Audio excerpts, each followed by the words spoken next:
We continue our look at the anatomy of the skull by looking now at the facial bones. And there are going to be 14 facial bones, but most of them will be paired. Only 2 of them will be unpaired. Now let's go over these facial bones. First, we have the nasal bone, and the nasal bone is going to form the bridge of the nose. These are paired bones. In the medial side of the orbit, we have the lacrimal bone, and the lacrimal bone is going to contribute to the orbit. It's also the location where you're going to find the nasolacrimal duct. There's a lacrimal fossa on this bone that contributes to this duct, and tears that are formed by your eyes are going to drain into your nasal cavity by way of the nasolacrimal duct. The word lacrima comes from a Latin word which means tear, and if you speak Spanish, you should be familiar with the Spanish word for tear, and it sounds very much like lacrima. The zygomatic bone is also known as the cheekbone, and these bones are also paired. Another pair of bones are the maxillary bones. Now, the maxillary bone is an anglicized way of referring to the maxilla, which is the Latin word for this bone, and if you pluralize it, you have maxillae. So these bones are paired, so you would refer to them as the maxillae or the maxillary bones. The inferior nasal concha is also a paired bone, so you have the inferior nasal conchae, and these bones, as the name implies, are found in the nasal cavity.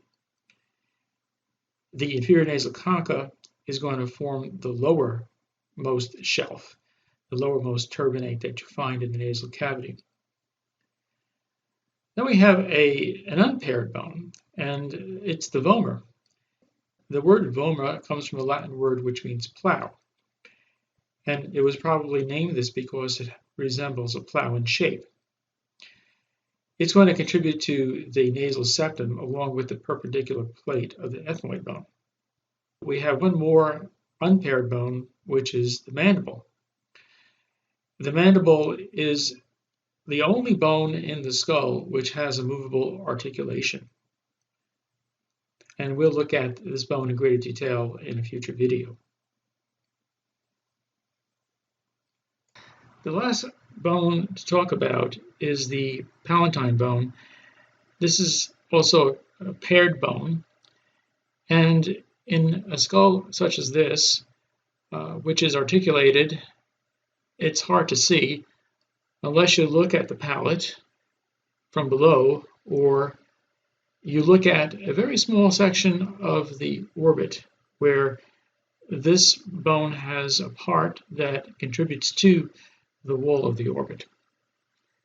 So later on, we'll be able to take a better look at it when we pull the skull apart. Here is our articulated skull again, and you can see it again. The cranial bones are nicely together. Here we can, because of the nature of the way this skull was put together, we can pull away the facial bones, and so they are down over here. It's hard to appreciate from this view each of the bones individually, but if we take a look at them in greater detail, there's at least a couple that stand out that are easy to see. Here we have the maxilla, at least one of the maxilla, and there's the other one on the other side. And down over here we have the mandible. And obviously these are the bones that are going to have the sockets of the teeth. I think you can appreciate that it's going to be hard to look at each of these bones individually, even if we vary the view of these bones, partly because there's some damage that has been done to them. So let's finish this video by looking at a figure that'll make things hopefully a little bit clearer. This figure has been modified from a figure I obtained by a Creative Commons license from OpenStax College, and I will cite the source at the end of the video. In a somewhat simplified fashion, you can see every facial bone in this interior view. So let's look at all of the bones. First, we have the mandible. which is the lower jaw. Then we have the two maxillary bones, or two maxillae, which give us the upper jaw. And here we have the cheekbone, also known as the zygomatic bone. And then if we look a little more closely, we can see the paired nasal bones that form the bridge of the nose, the lacrimal bone, which you find in the medial corner of the orbit. Here is the inferior nasal concha. And right over here we have the vomer. The vomer is going to contribute to the nasal septum, which is going to divide the nasal cavity into two equal parts.